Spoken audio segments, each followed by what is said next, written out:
Namu Myoho Renge Kyo.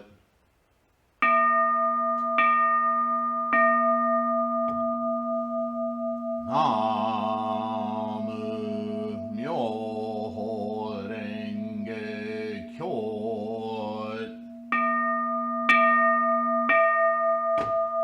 Namu Myoho Renge Kyo.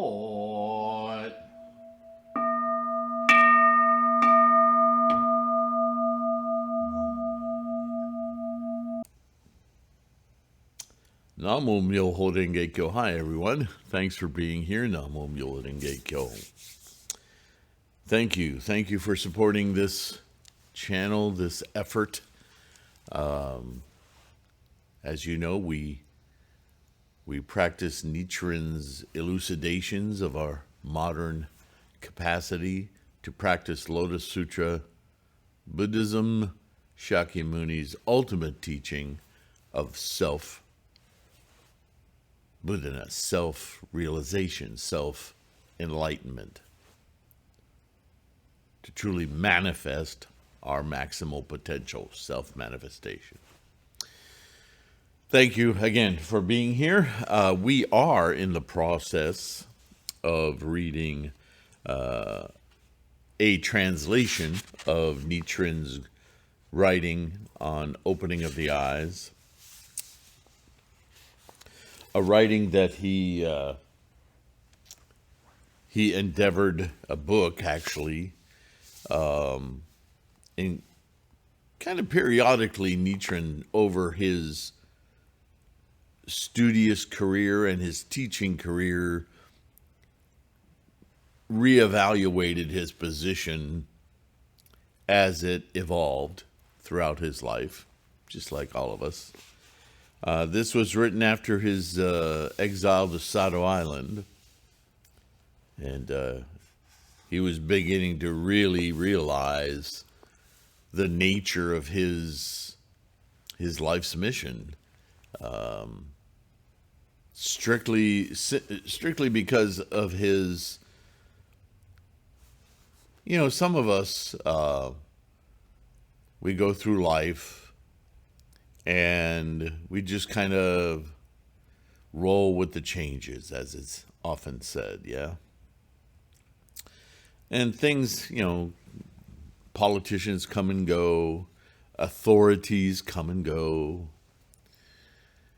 and sometimes the rules change, or the way we talk, the way we interpret things change, and they're not always good changes. And sometimes they're changes that we dislike so much because they're so unreasonable, make no sense, that, some people just jump on the boat because they see power in that. I don't know if that's really messed up. But those of us who are clearer minded, or at least have a deeper sense for right and wrong, and gosh, there's just a way to do things and there's a way not to do things. So because we don't like conflict generally, we just sort of stand aside and go, well, I just won't go there. I won't confront those camps of thought. I'll try to avoid them as much as I can. And then there are those of us who, no, I just can't.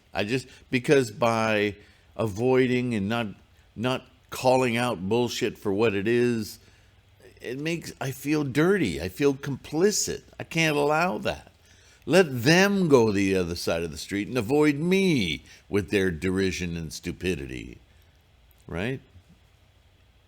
Doesn't mean we're always right, but there's a different sense of what is tolerable as right and wrong. And then there are extremes all the way through, right?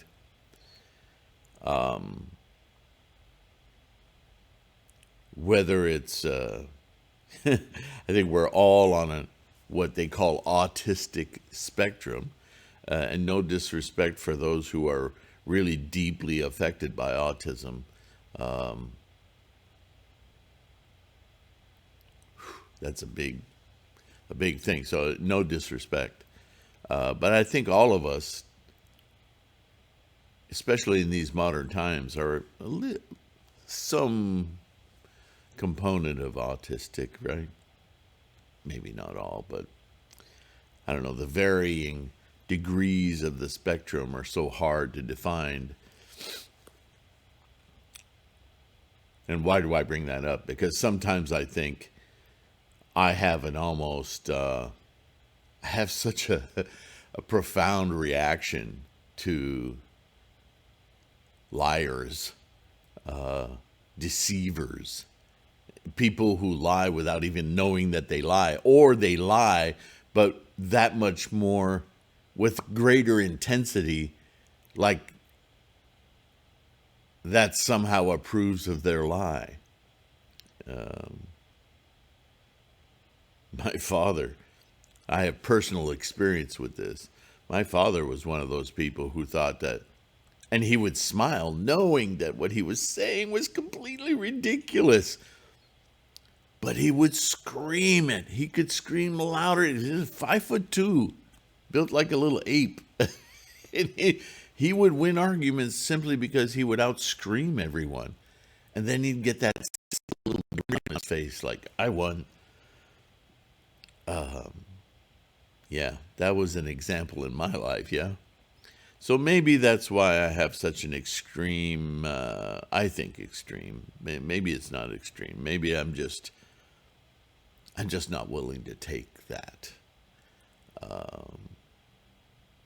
As a young person, like a lot of people at any age, that intimidation can work on you. You could start to go, well, maybe he's right. You just kind of give up.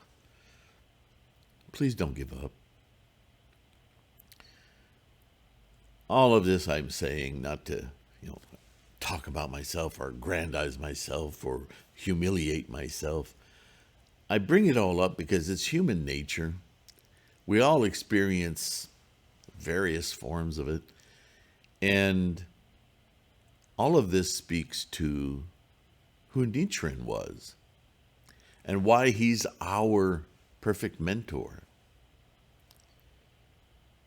Nichiren was that student of Buddhism and society, and certainly the governments of Japan, an intense observer, and he had less and less of a threshold for bullcrap. And he got persecuted for it, plenty, which just made him double down. Oh, now you're proving I'm right. You so-and-sos. Let me prove to you how illegitimate your power structures are, your theocracies are. Nichiren railed against that. And in Opening of the Eyes, he really, to his credit, becomes much more generous. This book is much more generous, less polemic against all of those forces. I guess it's had time to stew in him, and he's speaking quite eloquently throughout this writing, which is, super amazing, given what's going on in Japan at the time. But he's still calling him out. He's not backing off. But as I said, he's less polemic. So he's addressing a broader audience here. He's not just talking to those people who say, yes, Nichiren, we understand. We're your students. We get it. So he can let loose with them, right? But this is a book of several chapters that he's written for the people of Japan, as well as to the elites who need to get their heads out of their butts, right? But he's stating all the same arguments, but he's stating them in a way, and I say generous because he's just laying out his case so that those who may not be familiar, or who I've heard of Nichiren and Lotus Sutra, but what is he saying without hammering him over the head? Although Nichiren is quite a hammer, isn't he? But sometimes you have to take a slightly more gentle approach. Doesn't mean you have to coddle anyone, which Nichiren certainly does not do. And because I have to point out that given Nichiren as our mentor, as our exemplar, as how to proceed with our self-enlightenment, our practice of Lotus Sutra, Shakyamuni's ultimate method of enlightenment, methodology for enlightenment, to find translations into the westernization and English languages, and I haven't read any French translations or Spanish translations, but I suspect because they're so westernized coming out of Japan, to read these translations with so much crap, language twisting.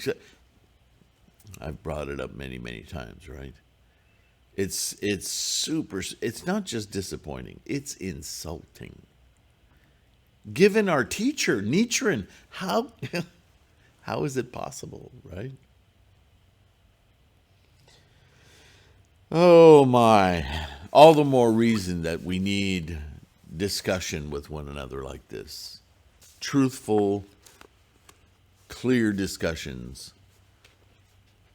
Nichiren's example, barring the westernization and the language biases and bastardizations of his thoughts, it's just, you just have to see through it. But why is there so much of it? Ugh. Okay. So let's continue doing my best to stay on point with Nichiren's thoughts and not having them caved in by bad actors here. He's now going to talk about, and we've already introduced in the last video, these other sects, but he's been pinpointing Zen a little bit. And now he's going to get into it. The Zen sect maintains. So he's going to lay out what the Zen schools of his day are saying. Their program of what they call Buddhism. Okay? So this is what the Zen sect says. The Lotus Sutra is a finger pointing to the moon, while the Zen sect is the moon itself. Now, that first sentence is very interesting because Nichiren knows full well that they're manipulating something that Shakyamuni said.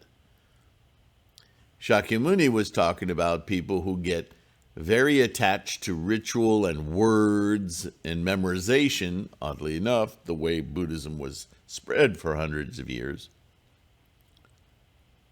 But they forget to seek the meaning in the words. Why am I telling you these stories? Why am I giving you these examples? It's not because the stories and the examples are so fascinating.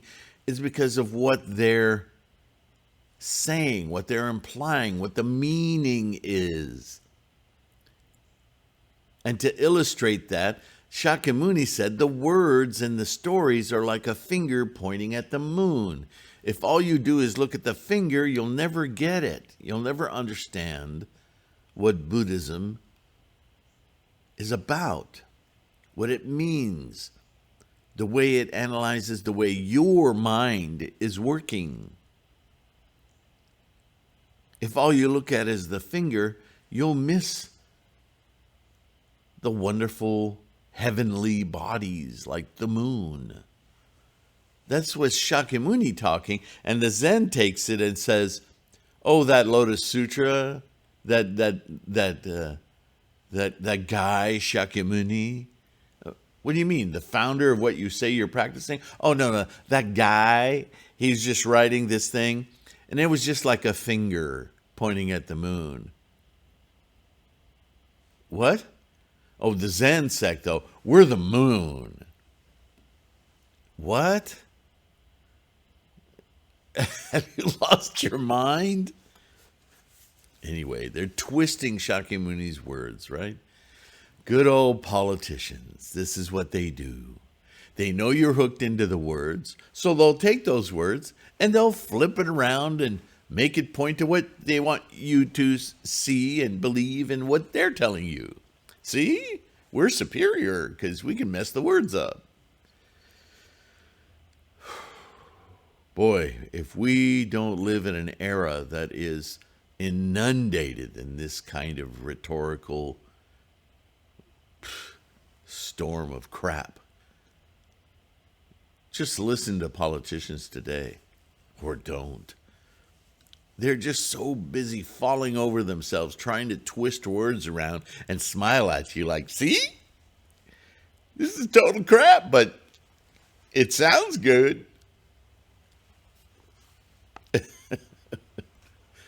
Anyway, Nichiren continues.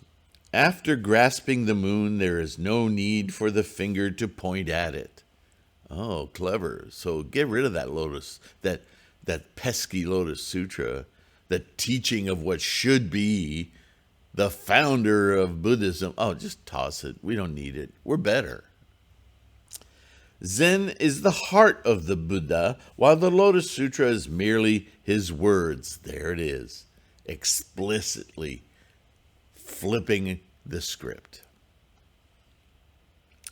Having finished preaching all the sutras, including the Lotus, the Buddha, Shakyamuni, picked up a bunch of flowers and gave it to Kashyapa because he alone understood what the Buddha meant. Really? As proof, the Buddha entrusted him with the kisa, the vestment, his robes, which has been handed down through 28 patriarchs of Buddhism in India to 6 patriarchs of Buddhism in China. Oh, I see. So what he taught, his words about self-enlightenment and the core of what he himself had accomplished, Shakyamuni Buddha, all of that, unnecessary. Because he predicted that Kashyapa would someday reach his Buddhahood, and maybe he gave him a scarf or a robe or something, or maybe it was just in the words that he said, you'll have these robes. Whatever the case is, now the robes are the holy thing. The robes are the teaching. The robes are the accomplishment. The robes are Buddha. Because they say, well, those robes, they've been handed down for centuries. We've got the robes.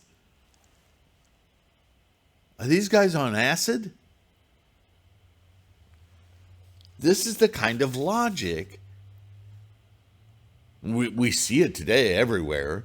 If you really look at it critically, what people are saying, it's incredibly mind-blowing what people are willing to let come out of their mouths. But Nichiren is just quoting their doctrine, right? He goes on to say, it has been a long time since such nonsense as this has fooled and confused the people of Japan. Yeah, there's Nichiren calling them out. High monks of the Tendai and Shingon sects enjoy a high reputation within their respective sects without knowing what their own sects are. They're just following these rhetorical craziness. Being greedy, of course, that's a great motivator, and afraid of court nobles, right?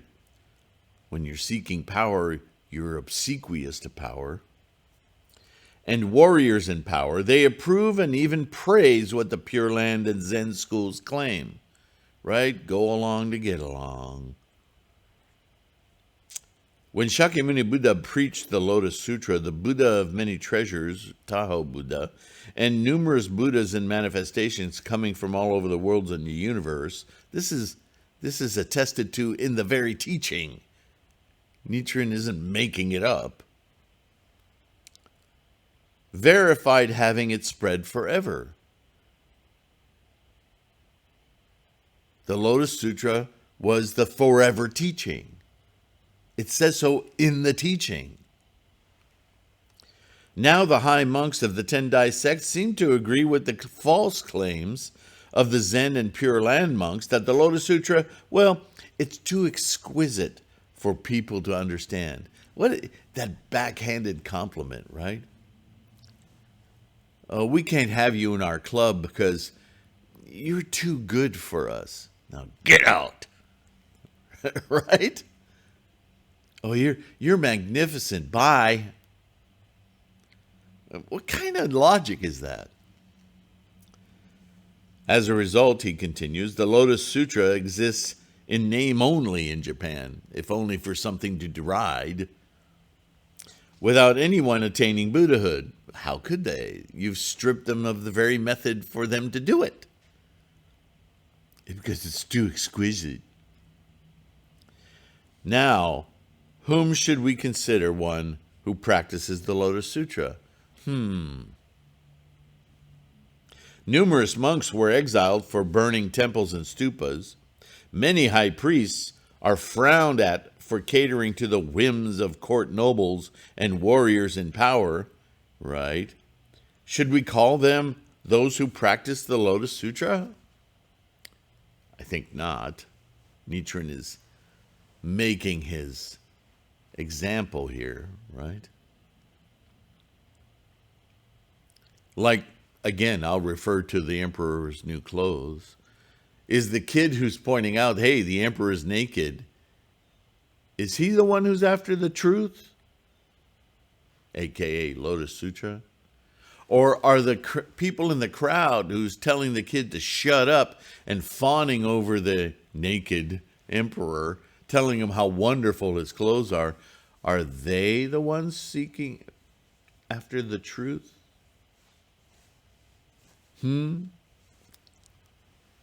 Of course it's a stupid question. It's meant to be a stupid question. It's meant to confront those who would read this book, to use their brain. Exactly as the Buddha predicted, there are, quote, 3 kinds of enemies of the Lotus Sutra, end quote, all over Japan. Nevertheless, we don't see any of those who practice the Lotus Sutra. Why is that? Does this mean that the words of the Buddha have been proved untrue? Could this be? After all, who has been abused and despised by the ignorant people for the sake of the Lotus Sutra? Which monk has been has been brought to the attention of court nobles and warriors in power? Which monk has often been exiled as predicted in the sutra? No such man exists in Japan except for Nichiren. Go figure. However, as Nichiren has been abandoned by, the universal forces, he probably is not the one who practices the Lotus Sutra. Yes, so doubt. Then, who would be one who practices the Lotus Sutra to realize the Buddha's prediction? Shakyamuni Buddha, see, a lot of his students were looking at his persecutions and they were scared. They started having doubts. What Nichiren is doing is he's saying, no, understand what's happening. This was predicted by Shakyamuni. Those who would truly follow his teachings, especially his ultimate teaching of the Lotus Sutra, they're going to be attacked. They're going to be incarcerated. They're going to have their lives threatened. So the fact that that's happening to me, Nichiren, is proof This is always what he points out, right? Shakyamuni Buddha and his sworn enemy Devadatta remained together life after life, just as a shadow follows a body. Prince Shotoku had his political enemy Mononobe no Moriya, were always together, just as flowers and fruits of the Lotus Sutra appear at the same time. By the same token, when there's no one who practices the Lotus Sutra, there must be the three kinds of enemies of the Lotus Sutra. When there is one who, not no one, sorry. When there is one who practices the Lotus Sutra, there must be the three kinds of enemies. It's the yin and yang of things, yeah? As, quote, three kinds of enemies of the Lotus Sutra, end quote, already exist, who is the one who practices the Lotus Sutra? Driving again his point. We must seek him out to make him our teacher. Now, Nichiren does this a lot, right? He doesn't do this because he's a manipulator. He does this because he draws a line between him, Nichiren, a fisherman's son, just another guy, and his work, his mission, his perception of truth takes precedence. And that he embodies in his writing as a separate thing. What he is and who he is nothing special. But what he does and what he promotes is of absolute value. He's not arrogant about it. He's very humble about it. Because he can see clearly. Because he's calling out the emperor's naked. He doesn't see himself as some enlightened God. He's just someone who sees the truth, just like you and I can. To meet such a man is as rare an occasion as a one-eyed turtle finding a piece of wood with the right size hole floating in an ocean. You can look up the floating sandalwood turtle story. It's quite an amazing tale. It's an expedient means. Talking about how fortuitous it is, how difficult it is to come across this teaching, especially this teaching that is truthful, not maligned and distorted. So the log has to have a certain size hole for the turtle to fit into. It has to be able to carry his weight. It has all these specific characteristics that make it that perfect log. So it's not just that hearing Lotus Sutra, suddenly you have it. It's that it's taught a certain way, that it's taught with clarity and with truth. All of those things have to be there for it to have ultimate value for your self-enlightenment.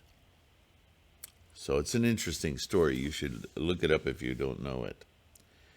Some raise the question, Nichiren goes on, although these seem to be three kinds of enemies of the Lotus Sutra in this world today, those who practice the Lotus Sutra are not found anywhere.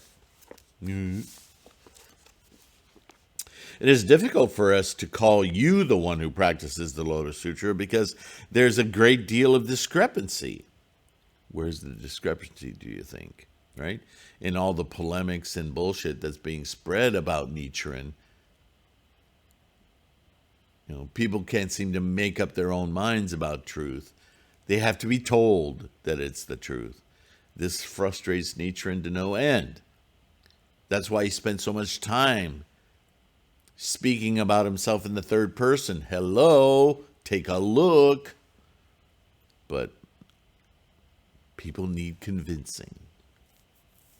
So you could, these same people would say, affirming divine intervention in favor of one who practices, the Peaceful Practices chapter of the Lotus Sutra says, quote, heavenly servants will come to serve the man who upholds the Lotus Sutra so that swords and sticks will not injure him and poison will not harm him. In the 5th chapter, the simile of herbs, his life in this world will be peaceful and he'll be reborn in a better place in the future. In chapter 26, Dharanis, quote, should anyone hate and speak ill of the man who upholds the Lotus Sutra, his mouth will be sealed.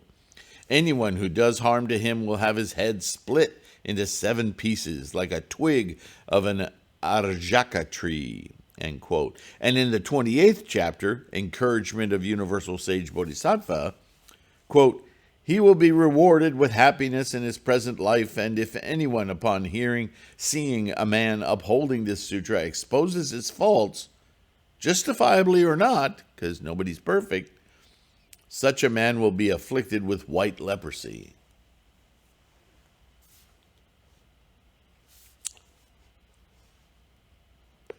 I wanted to jump in all over here, but let me just continue. Nichiren responds to those arguments with, well, they have good reason to doubt me. So I will answer their questions to dispel their doubt. Here we go. It is said in the 20th chapter of the Lotus Sutra, Never Despising Bodhisattva, that the one who practices the Lotus Sutra will be spoken ill of, despised, or struck with sticks, tiles, and stones, while it is said in the Nirvana Sutra that such a man will be killed or hurt. The Lotus Sutra also states in the 10th chapter, Teacher of the Dharma, that those who spread it will be the target of much hatred and jealousy even during the lifetime of the Buddha. Shakyamuni Buddha. The Buddha himself has his finger injured by Devadatta, and he met serious crisis like this 9 times during his lifetime. Shakyamuni himself. Wasn't he the one who practices the Lotus Sutra? It's his teaching. Can't we call Bodhisattva Fukyo, never despising, one who practices the one vehicle teaching of the Lotus Sutra because he was despised and beaten? Venerable Madhyayana was murdered by Brahmins armed with bamboo sticks. This occurred after he was assured that he would be a future Buddha in the Lotus Sutra. Bodhisattva Kanadeva and Venerable Simya Shishijonja, 14th and 25th patriarchs of Buddhism, who transmitted the Buddha's teachings, were both murdered. Were they not those who practiced the Lotus Sutra? So he's taking a different tack than I would. But these people quote the sutra saying, well, you should be living a happy life. These poisons and things shouldn't hurt you. Well, I would point out that, yeah, I've been threatened with my life and exiled, but I'm here. Isn't that proof that I haven't been hurt? That those injuries didn't amount to anything? But instead of talking about that, Nichiren is saying, yeah, well, the sutras also say this. Wouldn't that indicate proof rather than your doubt? So it's interesting, yeah? In China, Chu Taosheng insisted that even an Inchatika could attain Buddhahood, and he was banished to a temple in Suzhou, and Fat Tao was exiled to the south of the Yangtze River with his face branded with a hot iron rod when he admonished the emperor for persecuting Buddhists. We see this kind of stuff happening all over the world today. Were these monks not those who practiced the Lotus Sutra? Both Sugawara Michizane of Japan and Po Chui of China were banished because of their admonishment. Were they not worthy of being among those who practiced the Lotus Sutra? So yeah, you can be selective on the text that you pick, but you can't build your entire argument on just those chosen texts. You have to look at the entire scholarship and then ask yourself, what's reasonable to infer here, right?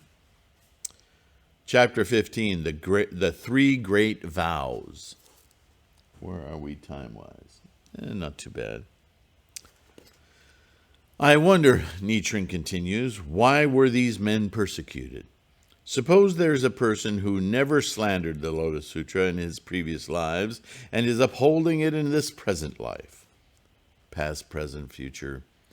the translations always offer this as in lives before and lives after, but that's not Buddhism. This is one of the great fallacies that keeps being promoted in these crappy translations. The idea of previous life is we live moment to moment to moment to moment. I say this all the time. You must be tired of me repeating it.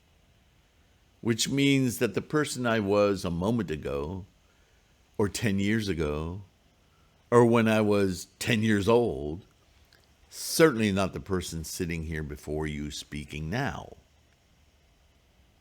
There's a momentum, there's tendencies and conditions that inform this moment, but they are not this moment, or this moment, or this moment.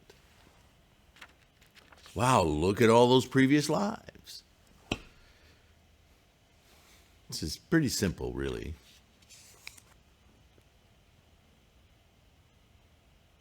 Whoever accused him of trivial worldly offense, or for no offense at all, will immediately receive punishment.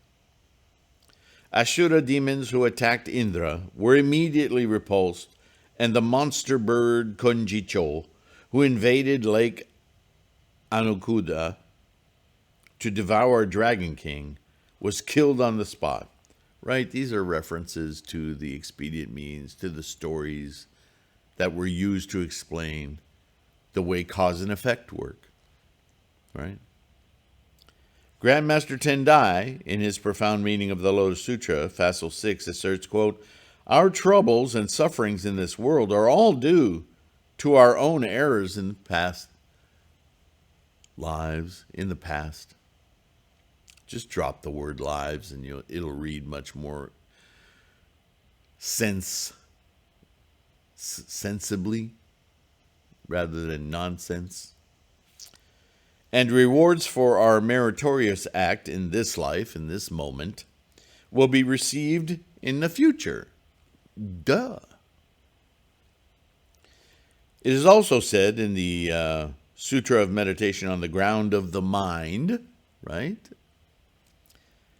Our virtues or vices in our past can be seen in our present fortune. Right? They didn't use the word lives there. How curious. Our future fortune can be seen in our present acts. And this is something I've heard from other wise Buddhists who've said to me and others, if you want to understand, if you're looking at your life and you're asking that stupid question, why me, why this? Well, you don't need to ask why. It's much better to ask how, because then if you ask how, you can make a logical, reasonable, rational line between your previous behaviors and how you now are feeling these effects. And even if you aren't real good at drawing that line, think about this. If you don't want this effect anymore, crying about it isn't going to change it. Changing your behavior will. So change your energy habits, change your momentum, influence your tendencies and conditions away from what brought you to this moment toward more life-affirming, more helpful, healthful, right? Accomplishment. And in the future, this effect will go away. Because this effect didn't just come out in midair. It came from causes. Change the causes, change the effect. It's so simple, right?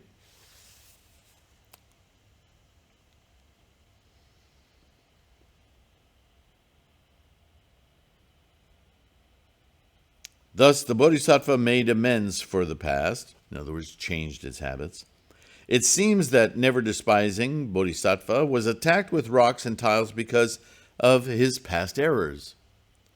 It seems also that those who are destined for hell in the future do not receive punishment even for their serious errors in this life. They get away with it for a while. That doesn't mean they won't get the effect. The effect is, what do we say? Latent effect. It's in the Gongyo we do every day. Nyose so, nyose in, nyose en, nyose ka. Latent effect is in that of the 10 factors of life. For instance, some ichantika do not even receive punishment. Yeah. How do you, what's the word? How do you sum that in your mind, right? As for such people, it is stated in the Nirvana Sutra that Bodhisattva Kashyapa told the Buddha, quote, just as rays of sunlight reach the hearts of all through pores of their skin, the teaching of the Buddha reaches all, planting in them the seeds of Buddhahood. The Bodhisattva then asked the Buddha, quote, world-honored one, how can we plant the seed of Buddhahood in a person who does not aspire to Buddhahood? How do we do that? How do we help somebody? How do we enact our bodhisattva by assisting others who aren't even seeking enlightenment to wish for it, to see it as their goal, to see it as the fruition of their life? How do we do that? The Buddha replied, quote, suppose there's a person who, after listening to the Nirvana Sutra, does not aspire to Buddhahood and slanders the true Dharma instead. This is all a crock of shit. I'm not going to do that. I'm going to go pray to this wood. Whatever. Such a man will dream a frightening dream of Rakshasa devils at night, in which the devil will threaten to kill him unless he immediately aspires for Buddhahood. Suppose he, frightened, awoke, changed his mind, and began aspiring to enlightenment. Such a man is a great bodhisattva. Through his own awakening, he not only aspires for Buddhahood, but he understands what's at stake. That makes him an inspired bodhisattva, yeah? Thus, except for extremely wicked men, when people slander the true Dharma, they will immediately dream like this and repent their folly. So that's a comforting thought. In truth, it may take some time.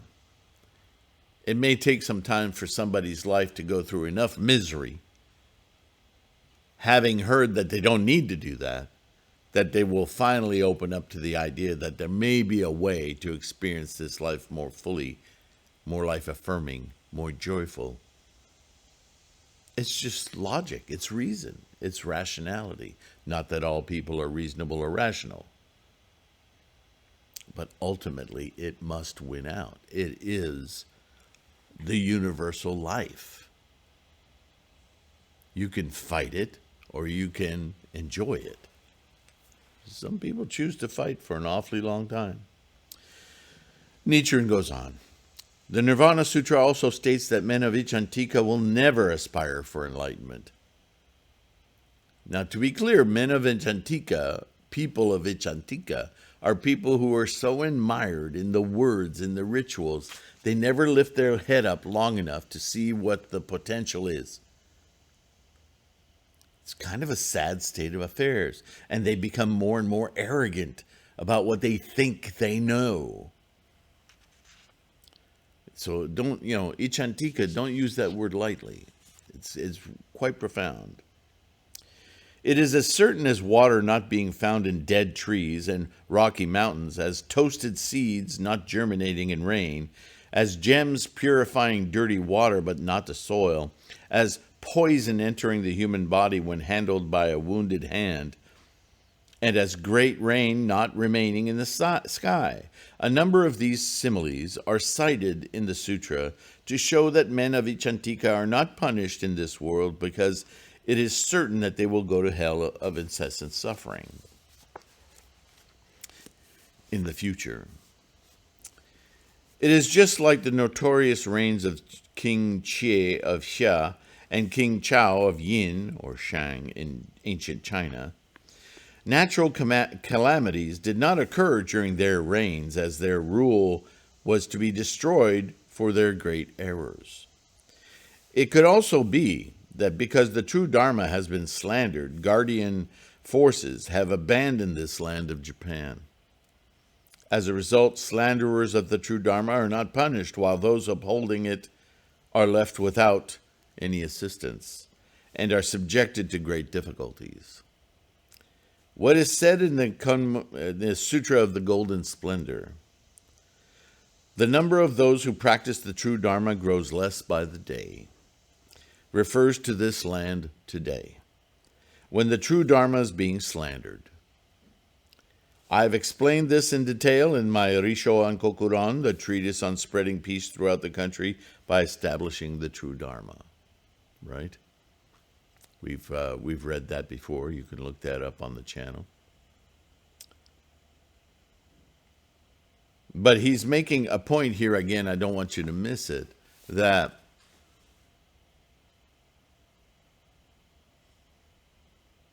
if there's a lot of misinformation and greed and manipulation and outright stupidity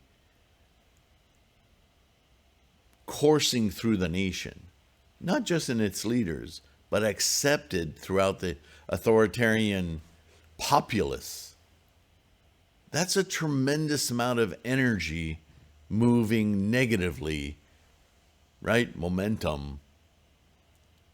And so even though there are sparks and pockets of those who are practicing enlightenment, who are working diligently to enact their Buddhahood, they have a huge component of unaffirming negative energy around them. So it's very hard for them, for those of us who are trying to influence the nation or the world for that matter. But it is incumbent upon us to continue the effort, because our efforts are so fundamental to and in agreement, in rhythm with the life of the universe, that on the one hand, it helps us maintain our sanity and the truth,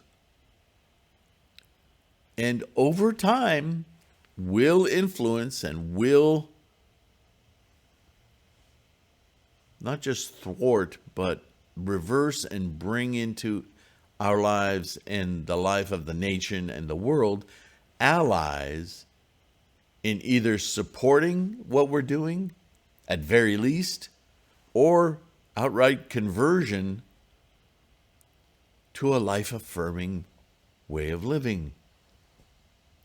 And this, of course, affects the country, the community, the neighborhood, and the world in its entirety. It's hard to see that because we're used to immediate gratification, right? We're used to ordering something on Amazon and having it in a couple of days or that day. We're used to having answers immediately. Ironically, this is what makes us think of this practice as difficult. But gosh, if you could only experience what the world was like 300 years ago, 1,000 years ago, those struggles could last lifetimes. We're kind of spoiled brats.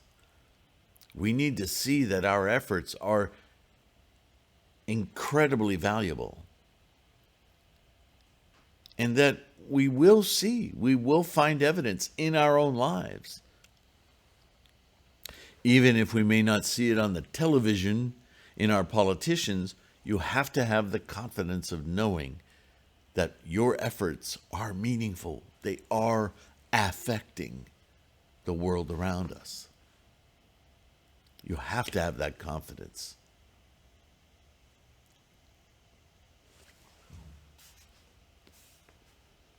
Where was I? In the final analysis, no matter how I am abandoned by protections, what gods, whatever you want to call them, and how much difficulty I encounter, I will uphold the Lotus Sutra at the cost of my own life. I am absolutely clear and convinced and dedicated to Myoho Renge Kyo. Namu. Yeah? Shariputra could not attain Buddhahood after having practiced the way of the Bodhisattva for as long as 60 kalpa, because he could not endure the difficulty presented by a Brahmin who asked him for his eyes. Those who had received the seeds of the Buddhahood from the eternal Buddha and the great universal wisdom Buddha, an incalculable number of kalpas ago, could not obtain Buddhahood for as long as 500 or 3,000 dust particle kalpas, until they listened to the preaching of the Lotus Sutra on Mount Seikuriku Peak in this world. So these are references to these great time periods, the hyperbole of Buddhist teachings. But suffice it to say that all of that, no matter how grandiose it may sound, when the Lotus Sutra was taught, all of that meant nothing. Because you could self-enlighten right now. Buddhahood's just waiting for you to figure it out.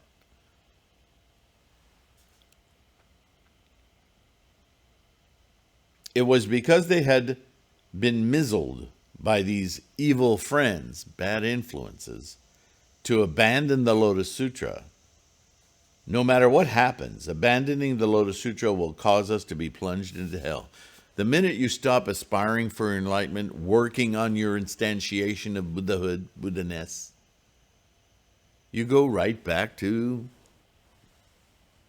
your momentum of tendencies and conditions that they're just waiting to do the same old, same old.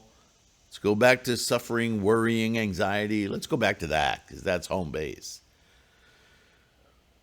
So it requires effort to stay enlightened. It requires effort. The more we do it, the more we live in it. But if we abandon it altogether, we say, it's not for me. Well, what's left? Obviously, you go back to your original state. It may take some time, though, because you've accrued a lot of merit. It all depends on how badly you discard it, yes?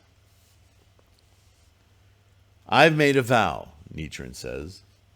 Even if someone says that he would make me the ruler of Japan on the condition that I give up the Lotus Sutra and rely upon the Sutra of Meditation on the Buddha of Infinite Life for my salvation, or my liberation,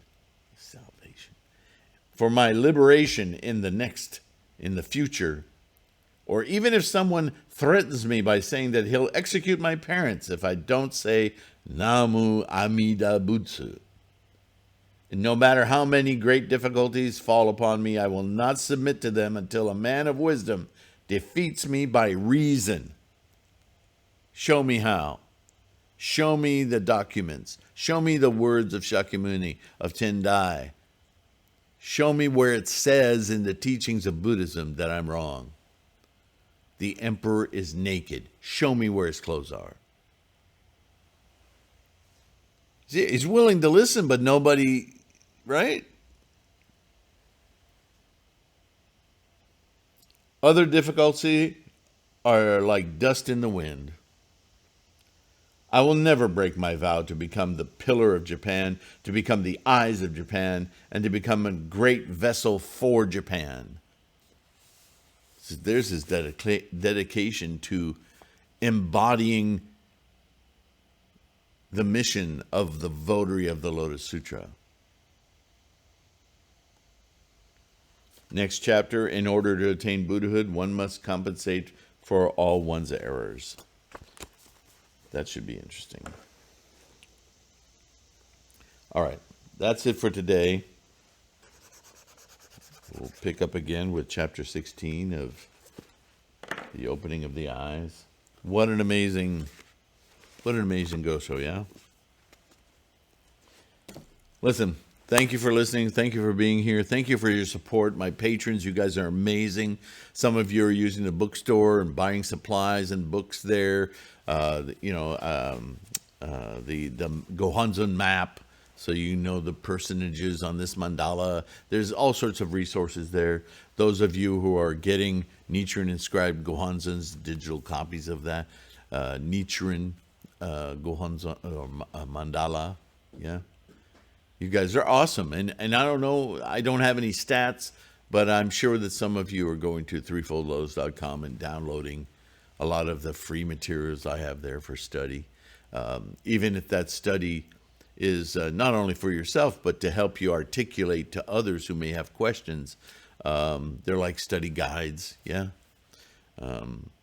Anyway, I appreciate you guys so much.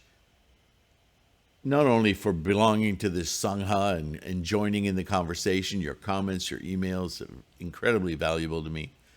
But just your practice, just knowing that you're out there forging ahead, being courageous,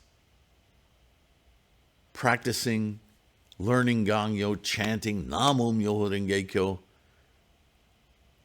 You got to know how amazing that is.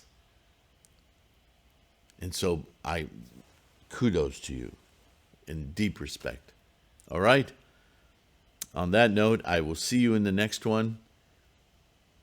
And take care of your health.